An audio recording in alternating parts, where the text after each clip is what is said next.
Today we're going to be talking about my 30-day carnivore diet results and what took place before and after on an all-meat diet.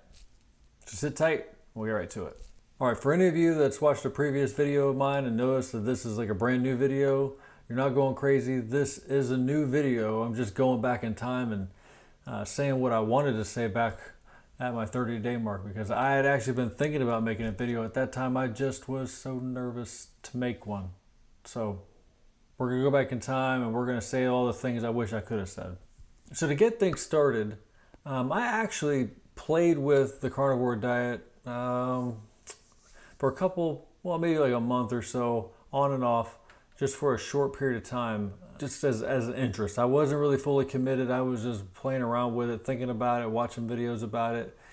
And I actually lost a little bit of weight, but I didn't stick to it. So this brings us to when I actually started, which was Christmas Day of 2023. Now by this time, Christmas Day 2023, and I've already lost probably close to 40 pounds doing various diets spread across multiple years. But I was on the way back up from a low point. So I was really feeling like I needed to find something. That's where all that dabbling in carnivore diet previously came about. All right, so Christmas Day, when I decided to actually start this diet, I actually had spent a lot of time, years, trying to lose weight, and I had fluctuated up and down, and I kept some weight off, but I was from a peak of 272 down to 232. So I had lost a decent amount of weight over the span of about 3 or 4 years. But I still wasn't at a weight that I was happy with. And that's where I had been doing all the studying and watching videos and stuff about the carnivore diet. And I had finally committed, Christmas Day, I'm going to do it. Well, with that, I also binged that day. It was Christmas. We did have a lot of different foods available. And some of my favorite foods I knew I was not going to get to eat again. 2 of which, deviled eggs, which I have actually found a way to eat deviled eggs still without having a mayonnaise in there. And also my super duper favorite, which goes all the way back to my grandmother's recipe, and that is peanut butter cookies. I'll probably put a picture up here somewhere of those peanut butter cookies. They are delicious, and that was the last thing I ate that was not carnivore, or at least during the time frame that we're going to be talking about. I ended the night with a bowl, like a big, like massive bowl of peanut butter cookies and some milk. And I ate until I was full, and then at that point I said, all right, I'm starting the diet. And that morning is when I weighed in at 232. Okay, how I defined a carnivore diet for this period of time was that it was going to be meat and eggs, no dairy, no artificial sweeteners. I did allow myself to have coffee, and that was probably the one crutch. I know some people do what's called a lion diet. They go like red meat or ruminant meat. And we could talk about that some other time, but I let myself have really anything. If I wanted chicken, like wings or something like that, ribs, bacon, beef, all of the normal things, I ate it. As long as it didn't have like a whole bunch of sauce on it or anything like that, I figured it was right. Eggs, big staple, and then water, carbonated water, all the time. Anyways, that was day 1, 232. That was the plan. What I found was the most challenging thing, other than like the social get-togethers and stuff, because like New Year's, family was getting together. I was doing some traveling, which I'll talk about in just a moment. The hardest part was actually sticking to the diet. Like, 1, starting the diet, because that's always the hardest part. And 2, sticking to it.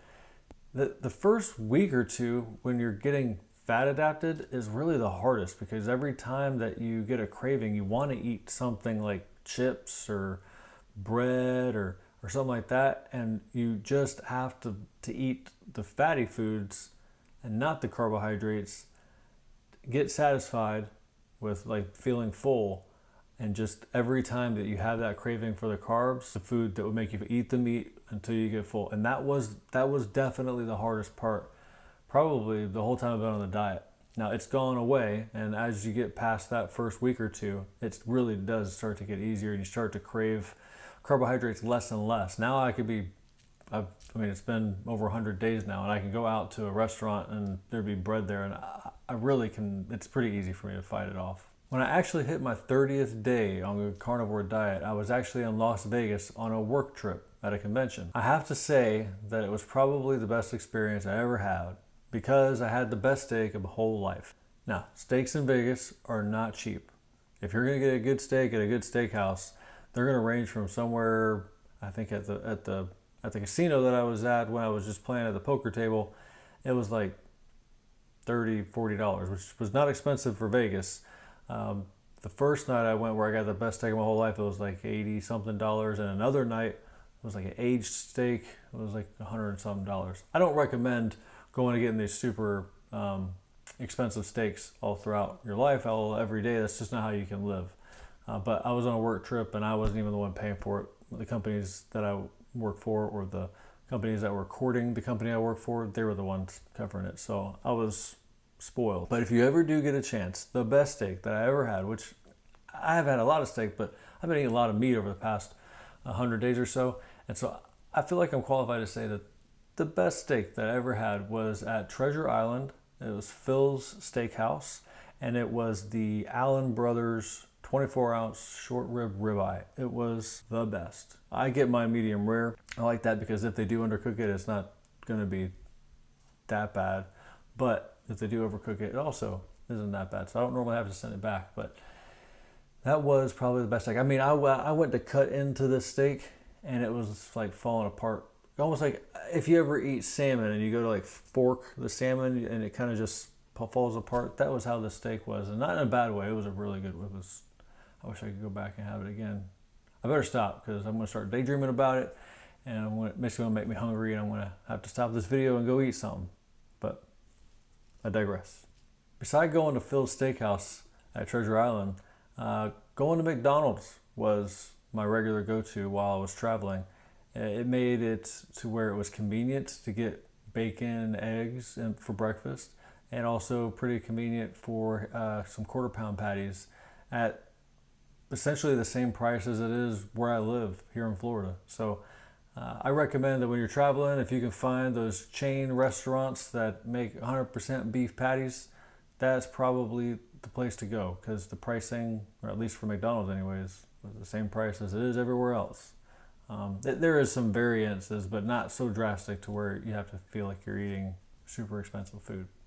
So that was my workaround while I was in Vegas, so I didn't have to pay $100 a meal. Now for some results. Right now I'm at 198 pounds, which is 34 pounds lost since I started, which is about 100 days. It's about a third of a pound per day, which that sounds like a lot. But at the time that I hit my 30-day mark, I had actually lost 18 pounds, which is a little over half a pound a day. I could really tell that clothes were fitting different, and even that I needed to move into some different sizes of clothing. It was nice. It felt good. Looking back, that was a large amount of weight that I lost. It wasn't super noticeable, as you can see in these pictures. It wasn't a super drastic change and compared to when I was at my peak in comparison to now, but it definitely felt good. Anytime I looked in the mirror or got on the scale, it just I was happy, or was happier. Another thing I noticed almost immediately after starting the carnivore diet was that I stopped snoring, which is a benefit to me because my wife would constantly wake me up every time I snored. But I don't think it was very much time at all that the snoring stopped. So it was beneficial for her and for me. Overall, I didn't really have very many health issues that would have cleared up from that 30-day period of being on the carnivore diet. But in general, I felt healthier. My blood pressure came down a bit. I didn't write down what it was, what the transitions were, but I do know that my blood pressure, whenever I would go to the grocery store and check it, it was in a good range. Now, still great range. Without sharing too much information, you're probably going to hear other people talk about it when they talk about first starting the carnivore diet, but they're going to talk about the need to find a restroom fairly quickly at times, and it's true, that does happen. It only lasted about a week or so, just enough time to give your digestion some time to adjust. But once you get past that phase, everything runs pretty smoothly. what I did learn is I did take a little bit of time and stopped with the artificial sweeteners and stopped with coffee. I noticed that getting rid of the coffee didn't really do much for me, but the artificial sweeteners did have an effect. So I don't do artificial sweeteners anymore. I am on the coffee still. I love coffee with a little bit of half and half. Not during the time that I was on that 30 day. That was after the 90 days I started adding back in the dairy. I also have to say that there's some element of mental health that was affected by the diet. I don't know exactly all it is, but I know for sure before I was doing this diet, I didn't feel like doing anything. I mean, in the evenings, I just sat on the couch, ate some more food, watched some TV, and didn't do anything. I felt bad about myself because I didn't really feel very productive. Now, making videos, doing spreadsheets and doing some math on bills and just different things. I'm just being active. So I don't know if it is more that I have more energy or if it's that I am more confident. It could be just that I'm confident in the way that I look now versus what I was before. I don't really know what it is that is causing the bigger drive and energy. I feel like it has to do with probably all of it put together.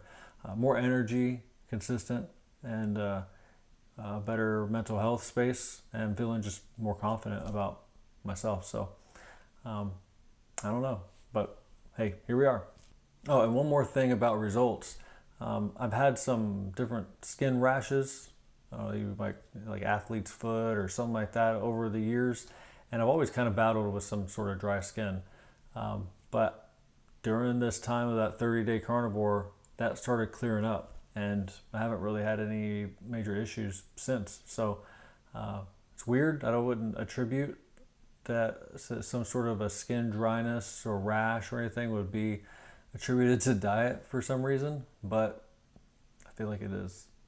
Oh, going back to sleep, while I was not snoring anymore, I also, the dreams, they just felt so much more real. I don't know if that's supposed to be a carnivore thing, but I could really tell that I was dreaming more, and the dreams just seemed more realistic. Like it was actually really happening, and then I wake up and be like, that wasn't real life. That was just a dream. Sometimes it was thank goodness. Other times it was like, oh man. But either way, dreams. So be ready for something like that, because you might experience that as well. If it wasn't because of the diet, it's odd that all these changes in my life happened around that time. But I tell you, it happens fairly quickly once your body starts really taking in all that, meat and animal products. So if we travel back in time, this would probably be the moment in that 30-day carnivore diet results video that I would be sharing whether or not I'm going to continue doing the diet or if I'm going to quit doing the diet. Well, we've already ruined that and spoiled the ending, and you figured it out. I've already passed 100 days, so there you go. I love the diet. I'm going to keep doing it for quite a long time. But before we end this video, I got a couple more things I want to say. One, I've put together a quick start guide for the carnivore diet.